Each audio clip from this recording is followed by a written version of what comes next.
Assalamualaikum warahmatullahi wabarakatuh. Selamat datang kembali di channel kami. Pada kesempatan kali ini, topik yang akan kami angkat tidak kalah menariknya dengan topik sebelumnya,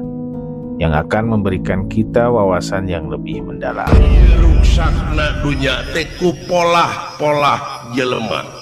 Sadareun manehna yen manehna teh meureun manusia teh jiwana teh hepan urang mah beda jeung sato sapertina anjing buduk di jaria paehna teh nganungkur semet bilatungan pipan urang mah sajabana teh bilatungan teu bakal panggih jeung balitungan ba matakulah mangeran deui ka saha-saha lintang ti kana maha suci eta ge salah sia ngomongnya eta mah nyangkut kana prinsip nyangkut kana pamadegan kuring ulah mangeran ka maha suci ya teu ngarti. Nah, bagaimana menarik bukan?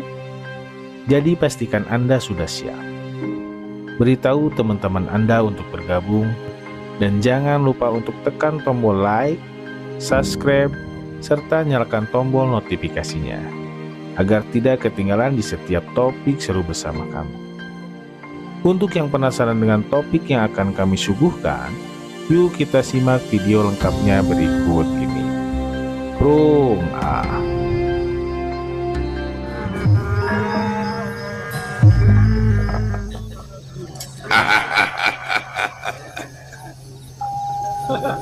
Segupama ninggal kana kaayaan jeung kajadian alam kiwari semu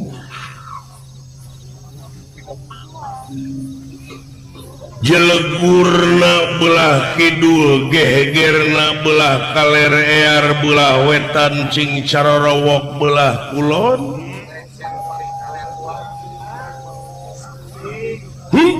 semu kajadian alam marcapada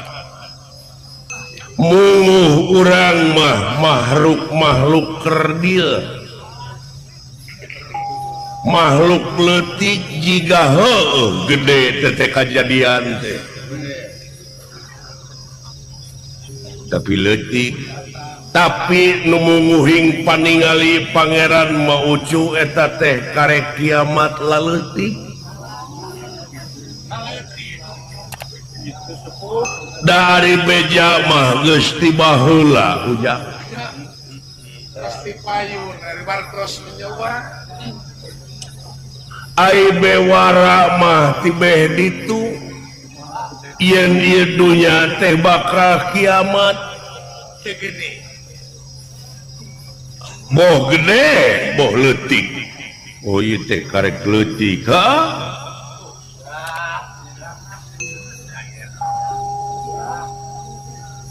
bencana alam di mana-mananya paha tak sagede-gede na bencana alam moal leuwih gede tibatan bencana akhlak moral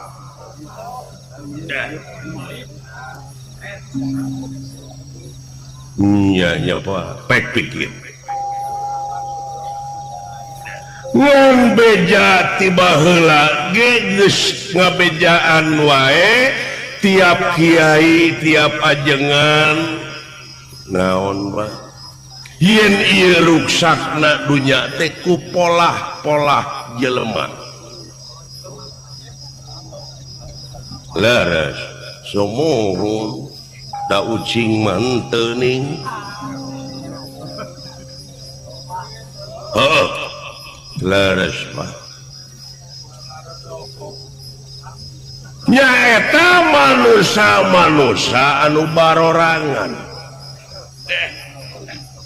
borangan teh kumaha jelema-jelema anu dina waktu dilahirkeunna teh teu digebrag ku paraji henteu digebrag ku indung beurang jadi we borangan sieun jurig lain sieun ririwa lain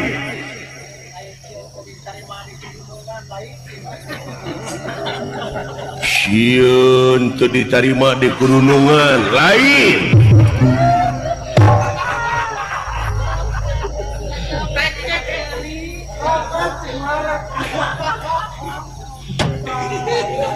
tapi sieun naon Pak sieun teu seubeuh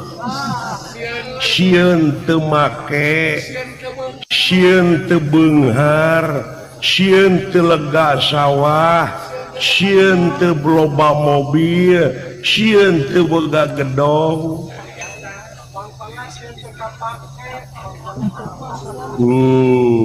tah tina loba kasieun timbul we loba ngahalakeun kana sagarupa cara uluh teu sadareun yen urang teh moal lila moal saneng-neng urang teh ucu leres Pak leres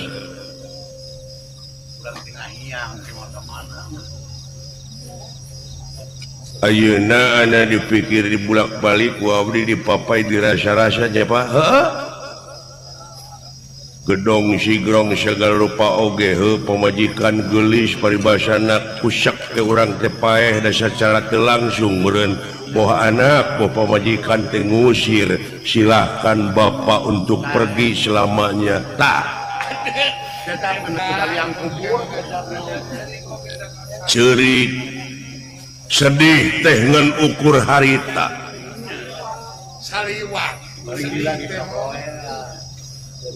naon atuh nepi ka melang mah ta ieu nya Pak sing goreng macoblakna teh dina sungut ngungkun teh dina gawe nya Pak cek urang kalere teh mah no action talk only gitu kitu nya cek basa Sundana mah meureunnan loba saur tanpa bukur loba carita tanpa nyata tah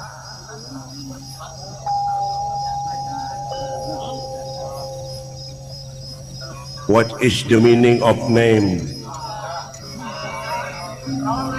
naon hartina tetesu apa artinya sebuah nama tanpa karya dan si orang karya nya Pak nu bakal ngajungjungkeun harkat derajat urang teh tah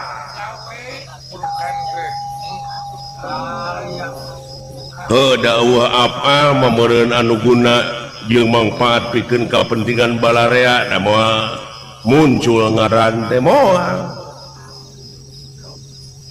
leres tak kitu dola euy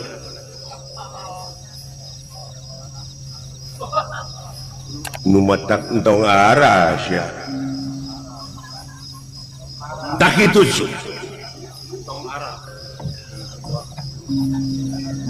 dibalikeun weh ka urang sarerea tinu katerangan anu tadi yen ruksakna dunya teh ku polah-polah manusia jadi bongan bangkong akhirna mah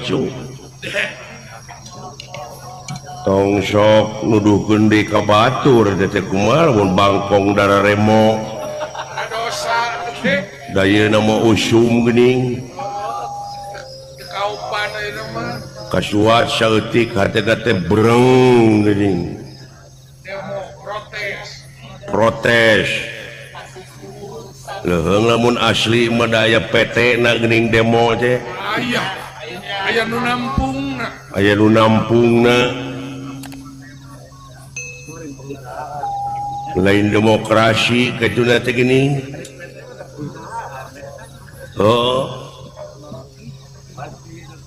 dasar wajeng nemongkeun kalemahan pribadi teh kikituan teh lamun bobodohan mah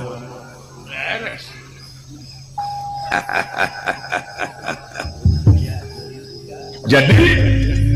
iya eta we bangkong ditudingkeun ai salah jelema ai bongan-bongan bangkong kumaha ieu teh asal ieu bongan bangkong jelema jeung bangkong naon patula patalina jelema jeung bangkong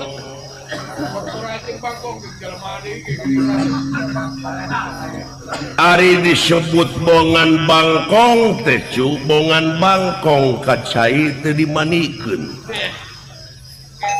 Jadi bongan bangkong kacai teu dimanikeun hartosna bongan bohong pasini teu dijadikeun. Bangkong di kongkorong kujang kacai ngajingjing cameti bongan hirup loba ngabokong jeung ngabohong ti tukang kana janji teu bisa nepati. Ta eta. Oh.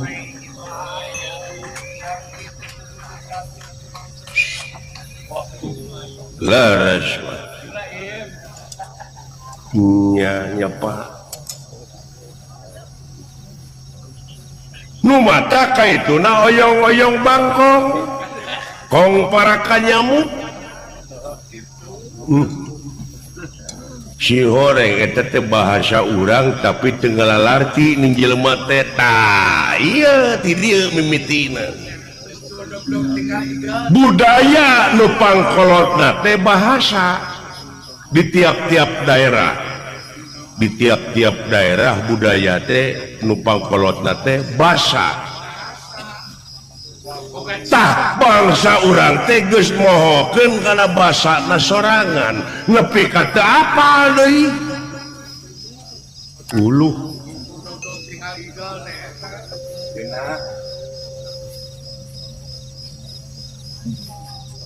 Pek pikir ku sia.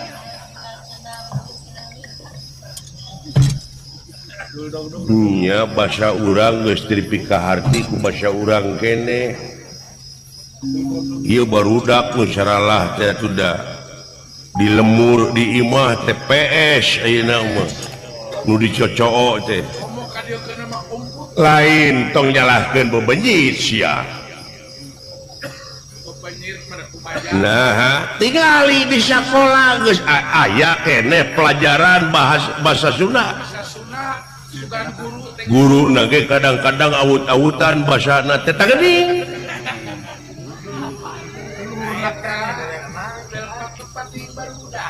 Ulah nyalahkeun budak leuleuh mauludin yuladu ala fitrah yen sakabeh nu dilahirkeun ka alam dunya dengan keadaan bersih. Tah kumaha indung bapakna dek dinasranikeun dek diyahudikeun. Jadi urang nak eta ieu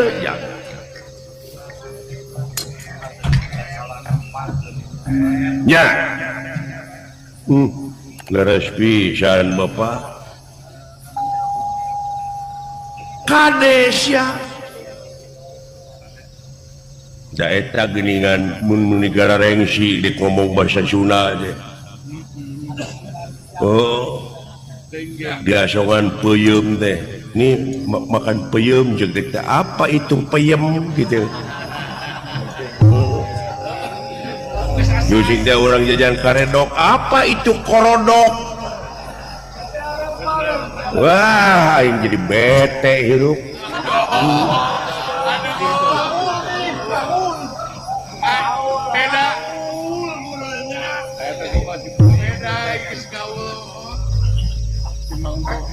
Lain ulah loba basa teh pinter basa naon-naon tapi ulah nepi ka kacang poho kakolot ka kulitna ka kulitna nya ulah bejana tuh aing teh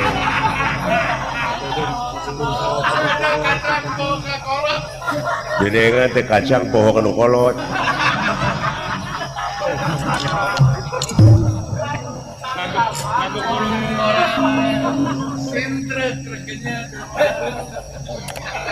Oh, leres Pak. Pek pikir. Sedangkan bahasa pribadi teh bahasa daerah teh eta teh bahasa tauhid. Bahasa ciri bahasa tauhid kumaha? Sabab moal aya deui nu bakal ngaraketkeun kana rasa manusia lintang ti basana. moal aya nu bakal ngaraketkeun kana rasa bahasana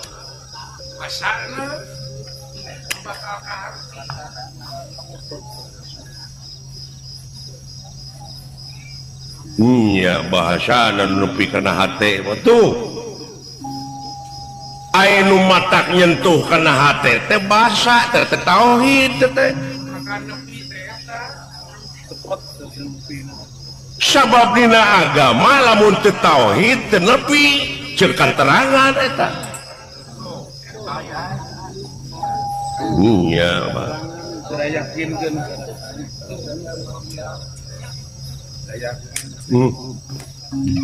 kolot nepi ka perbahdinya profesor we kitu-kitu teh pantes Profesor Semar tambahan geus Profesor Mas Semar Sutisna montong kemana karep sia ngomong teh karasati muhun Pak tak sakabeh ilmu anu aya di dunia teh dilepeh atuh urang teu diajar ge nyaho-nyaho atuh beja-beja wae mah sabab inget ai bener teh hiji bener ceuk pangeran ceuk Allah hiji bener ceuk Allah dua bener ceuk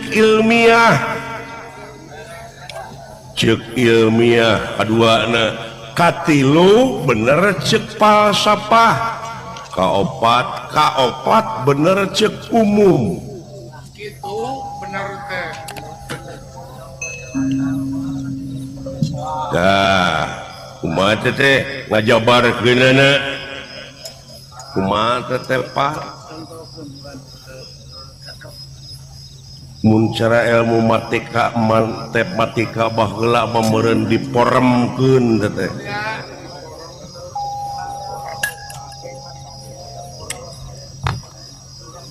ai bener ceuk Allah mah disebutna teh mutlak absolut dogmatis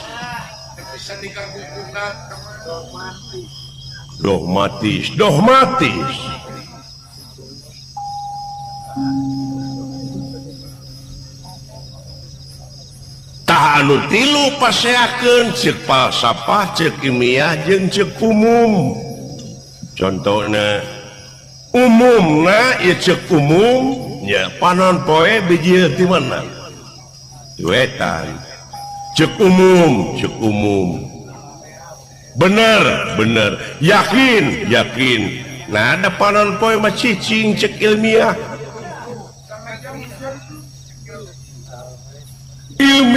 teh nolak teh kana eta basa teh nah da ceuk ilmiah mah panon poe mah cicing da bumi nu muih teu bijil panon poe mah heuh apa ceuk rarasaan ai rarasaan lain rasa ai rarasaan lain rasa ngerti ai bener ceuk falsafah tah ceuk falsafah bener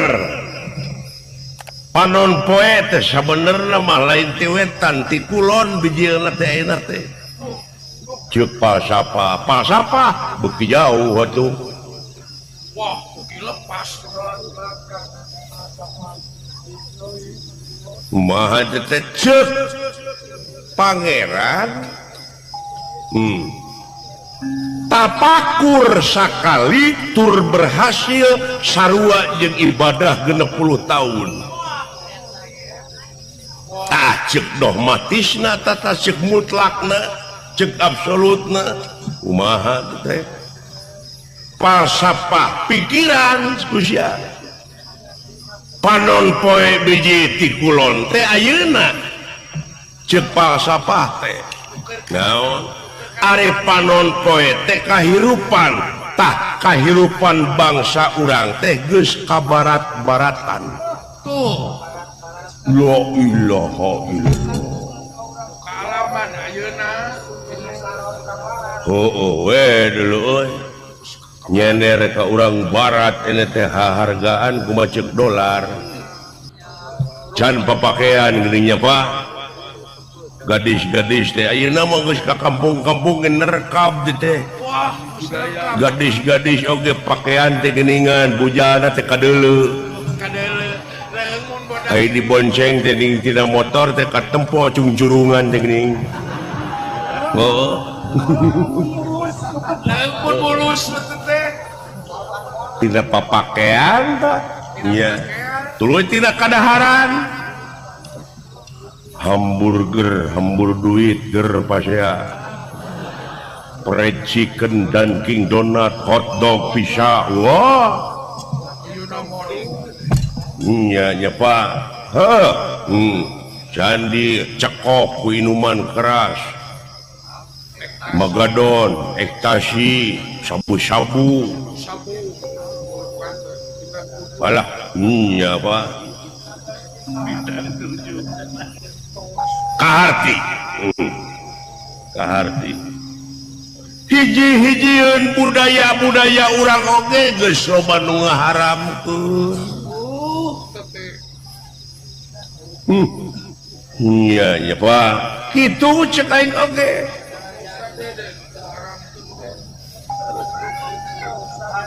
leres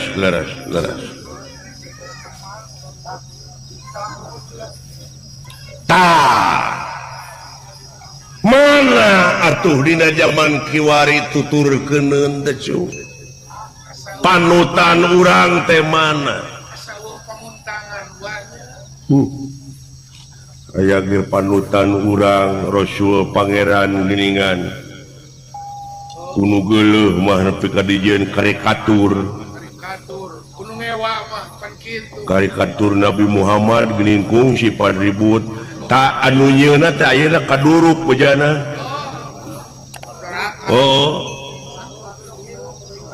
kaduruk hirup-hirup bejana gitu di mana di Denmark keun tak geuning teu puripik ka ngewa ku urang hukuman sorangan tak geuningan kitu ya Pak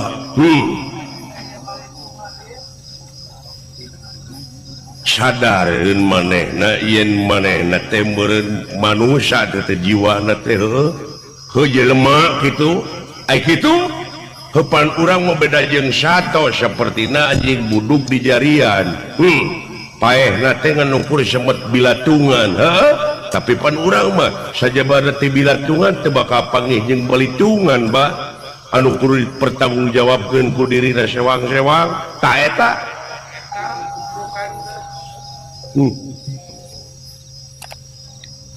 Allahu Akbar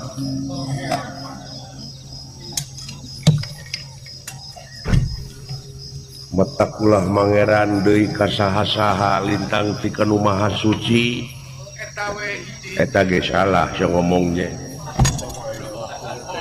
naon eta nyalahkeun batur kumaha teh sok pipaseaeun kitu eta menyangkut karena prinsip nyangkut karena pamadegan nak kuring ulah mangeran ka maha suci siapa teu ngarti benar saya maledog sia mangeran ka Allah ai Allah aya babandinganna teu aya tuh eta sing nyeri keyakinan Allah mah teu aya babandinganna lamun maha suci aya saha maha kotor oga eta akan kalau mangeran jatuh lempengkeun luruskeun aya maha suci ta urang mah kalau mah anu kagungan maha kotor jeung maha suci benar jadi hurung otak teh geura sok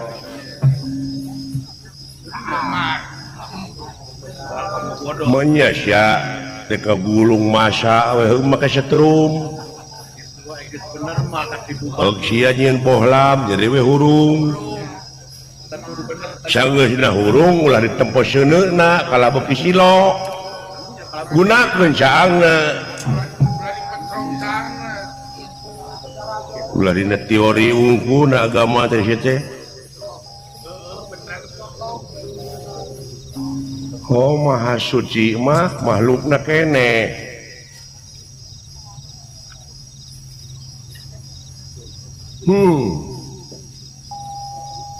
syukur cu gitu ya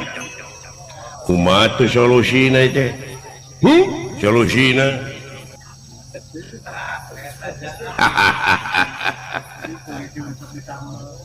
cu nu matak ulah wakadi aku dina agama teh cu syaratna teh sabab ngaku weh dina agama sia nempo agama sejen geuleuh ta eta jelema hiji-hijina jelema anu mangeran ka agama nya nya Pak ta urang mah kudu boga target teh diajar dina kaislaman sabab lamun diaku sombong sia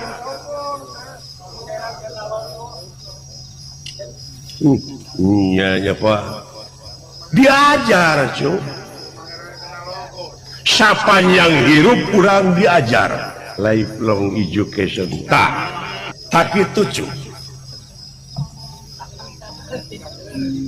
jadi pikeun urang balik deui ka asatah reformasi teh ulah salah kaprah hartina rek kembali formasi kasa cing kapan cek agama ge tiba heula balik deui kana fitrahna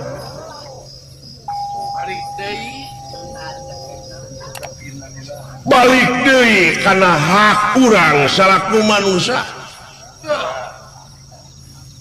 hak urang salaku manusia teh ai manusia teh ngabogaan hak boga naon ti dituna naon sidik tableg amanah patona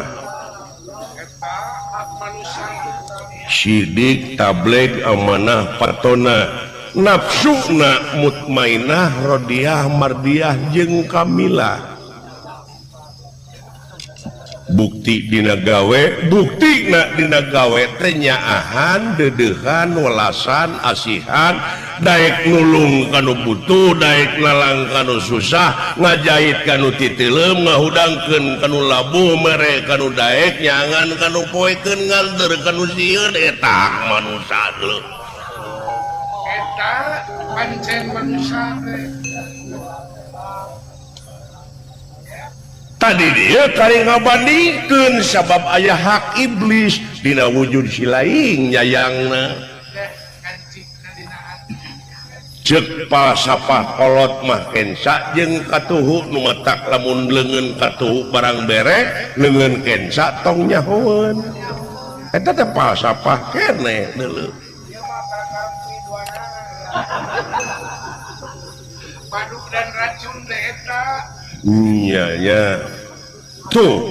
tangan kiri teracun ngeres Pak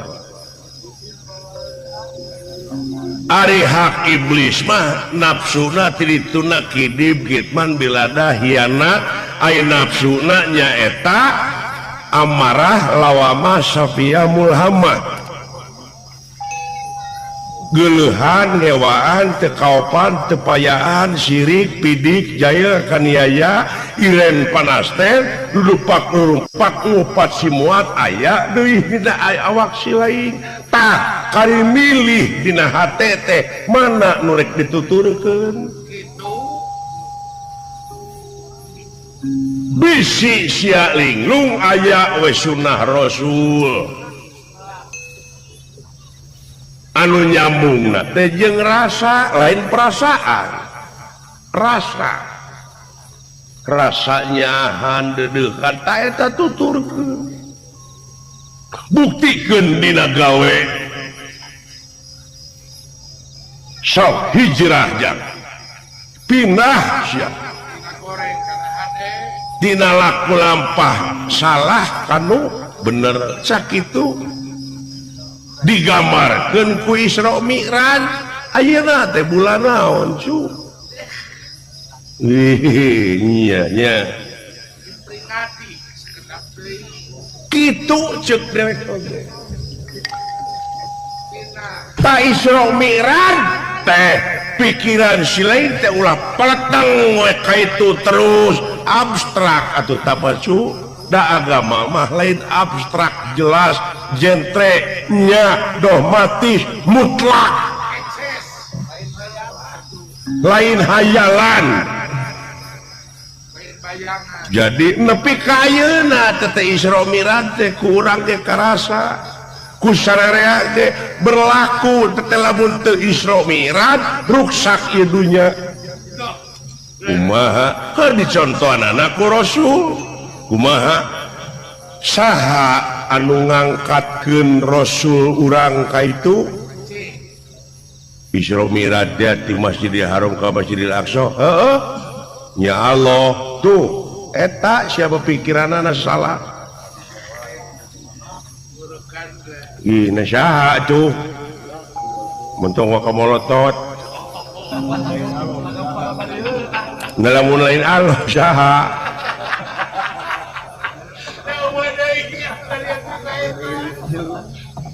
ku dewek dek diudag siapa badegan sia sok sok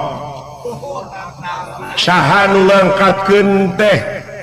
ka abdina ti Masjidil Haram ka Masjidil Aqsa teh Allah anu rek ditepungan saha Mang Onang tuh eta tah akibatna teh ayo mau jawaban gitu Demang onang akang hilang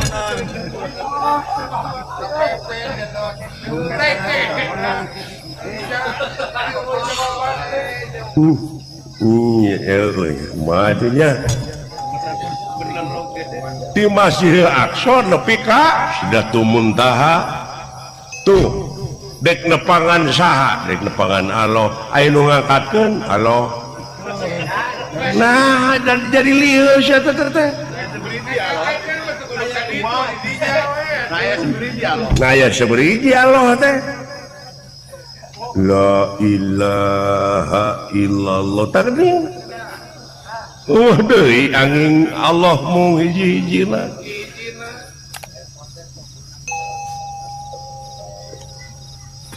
saat ngangkatkeun teh apaan bahasa Sunda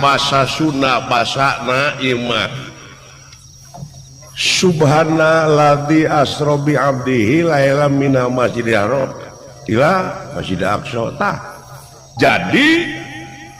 maha suci Allah nya tos ngangkatkeun ka abdina saat anu ngangkatkeun teh Allah tuh salah deui sia mah tuh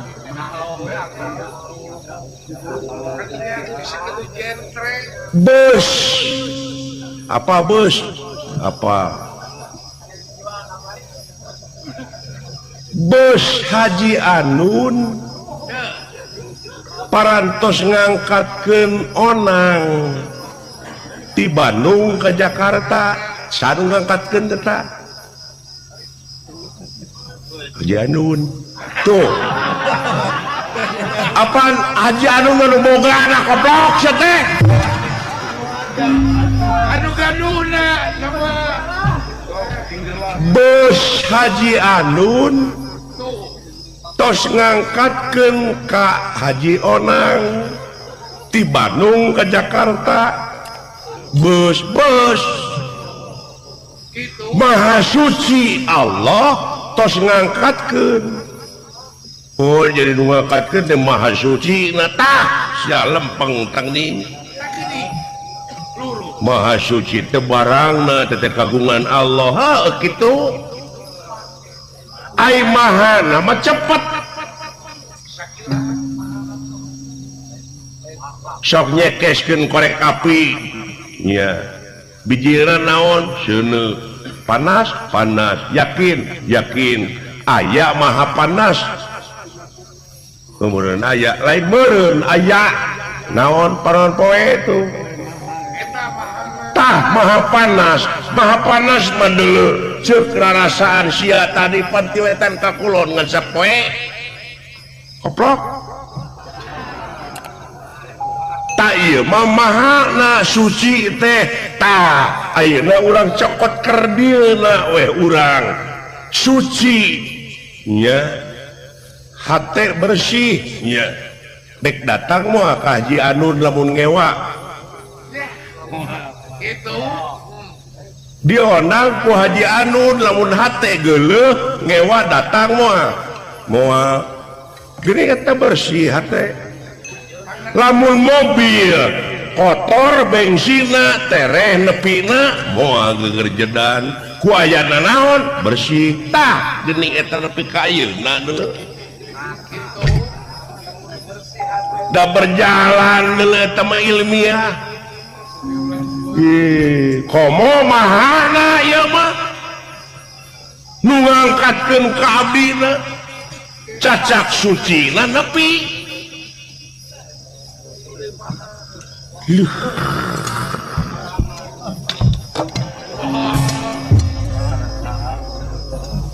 nun beh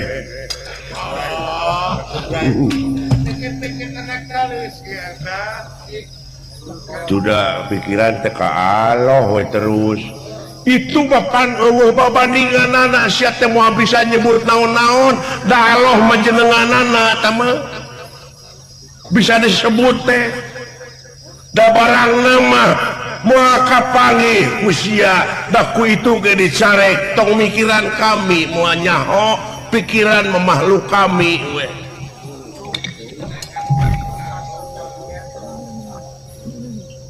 ieu we hubunganana jeung pangurus jeung robuna saha robuna teh Rahman Rahim Jabar Qahar Maha Suci Holik tah kadinya we hubunganana ngan kudu apa frekuensina pek sia neangan RRI Bandung itu nyaho gelombangna mah kena kalah ka Garuda geura pek pas ke gelombangna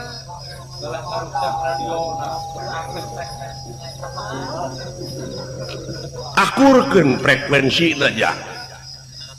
ngan kade lamun geus ulin dina pesawat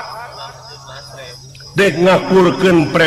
frekuensi cing inget deuleu setan teh ngabogaan multi beam anu panggede-gedena bisa ngajem ka urang jadi carana keur sepi jempling asupan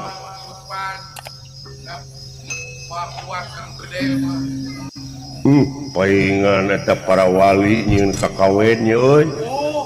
teteburukan dekat gedung dhuwur kali sambung dapat pagulingan sepi tentrem nya nya bahasa urang nu mangihkeun nya patah kitu cu nu matak dina lebah dieu geus tong wakamikiran batur edam ujang si laing datang ka dunya sorangan balik deui oge sorangan lakojitu munapuroda ngaliginsing mamawa naon-naon teu sanak teu keluarga teu mang teu alo teu selenang-selenang acan diboehan ge kuno hirup datang buligir balik buligir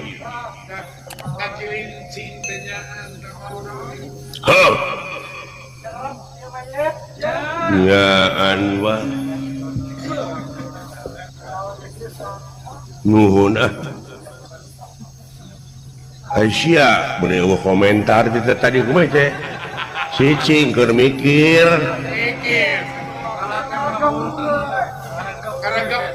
apaan kudu bisa nganyakeun teh kanu nya ngalainkeun teh kanu lain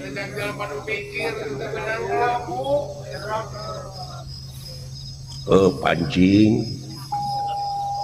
mumpung aya kasempetan aki-aki gitu dah ngaja mah hese tak gitu jadi pek buru-buru cing bulak-balik antara ati karena otak jeung rasa.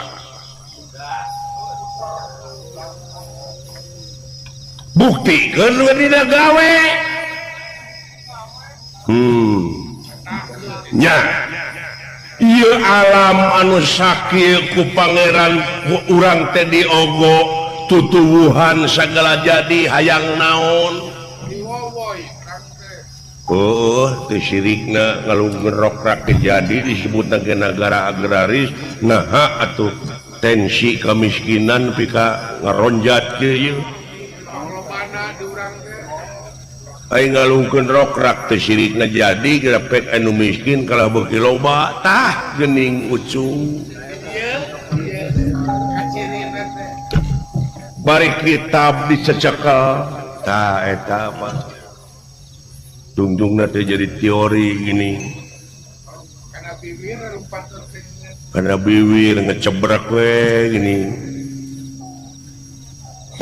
Lain dina ama ngecebrekna teh. Pancet pangeran oge nu bakal nepi ma ama gawe nya. Nuhun Bapak, nuhun ditampi ku abdi tah kitu euy. Alhamdulillah rek teh nyukurkeun kumaha urang ka pangeran boga bapa teh geuning. Deket-deket anak talus. Nya. Tah ieu mun anu disebut batok bulu si madu je. Mutiara tertimun Semar teh deuleu. Dola ulah dijauhan euy. Kudu bangga boga kolot kieu. Kudu reus boga kolot kieu. Nya. Tah kitu ucuk kadecak. Kadek. Ieu mah ngan ukur ngabejaan dek ngacung. Ngabejaan. Bisi kalalanyoan silaing teh jelema pangna kudu saling bejaan teh bongan. Heuh komo deui dewek ka anak. Amal ma'ruf nahi mungkar teh di dieu ucu. Heulaanan heuh silaing dewek jeung silaing heula atawa dewek jeung dewek. Ai geus di bejaan masih lain bisnis dewek tisulipak meureun dipang bejaankeun kudu jadi anak. Nuhun Bapak. Oh dina hate teh jebakan teh loba euy. Loba kan. Keur khusyuk-khusyuk geuning Allahu Akbar kitu nya sungut teh. Eta dina otak aya pangabutuh kasieun kawani kayang kamu kumaha isuk dahar rupa-rupa teroran teh jebakan teh loba dina hate ge gini sangkan meleset sabab pangcilaka-cilakana jelema lamun geus misleuk tina ibadahna hartina teh bangkrut ka eta rugi teh lumatak dewek mengkhawatirkeun kanu dararatang ka itu geuning ka panganaran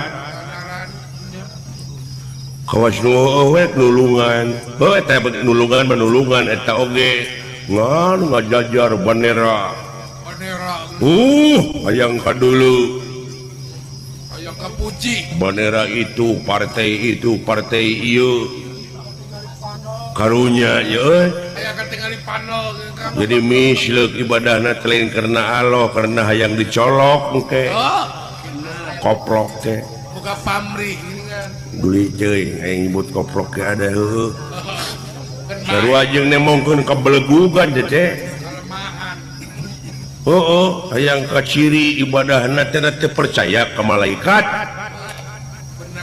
Kapan orang hirup di dunia teh moal lepas tina paningali Allah ngaliwatan rokib jeung atid nu nyatet-nyatetkeun monitor anu jeung goreng ieu teh alat deteksi wungkul ieu teh beurang puting hawa kabeh oge pe komo lamun budak ka mahana mantong mahana mimi urang keur dieukeun apa siling manuk bueuk apa burung hantu apa Apa? eta burung hantu bari poek di peuting nempo beulit di luhur sak peuting dah sia mah tong boro eta ti beurang ngresok 1 kilometer nempo korek api di ditu da moal kadeuleu tapi eta heulang eta nepi ka kitu barangna teh nu Allah makhlukna teh Makhluk komo nu bogana cacak dikenakeun kana manuk teh bener. pek pikir nepi ka teu percaya ka pangeran heula secara teu langsung tetep teu percaya ragu-ragu teh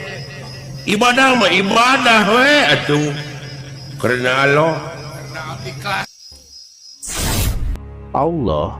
adalah Zat yang Maha Kuasa penggenggam alam semesta. Al-Qudus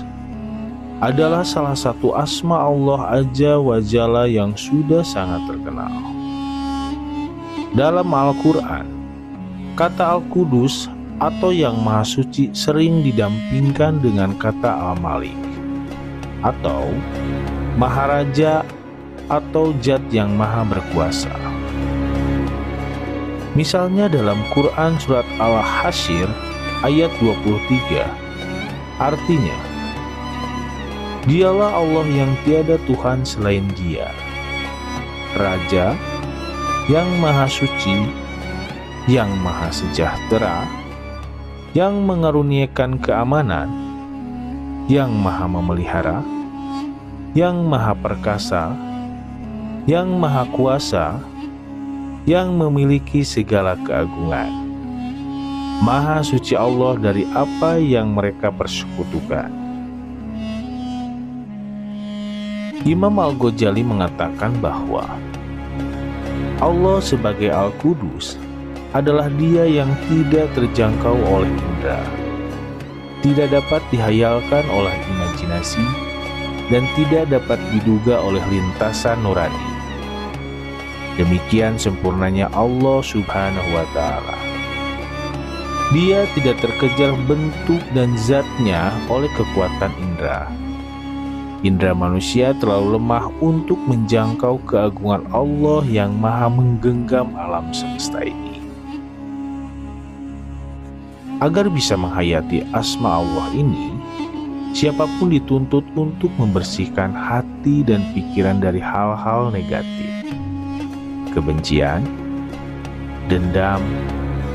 prasangka, kedengkian, kesombongan, rasa kekurangan, kesedihan ataupun keputusasaan.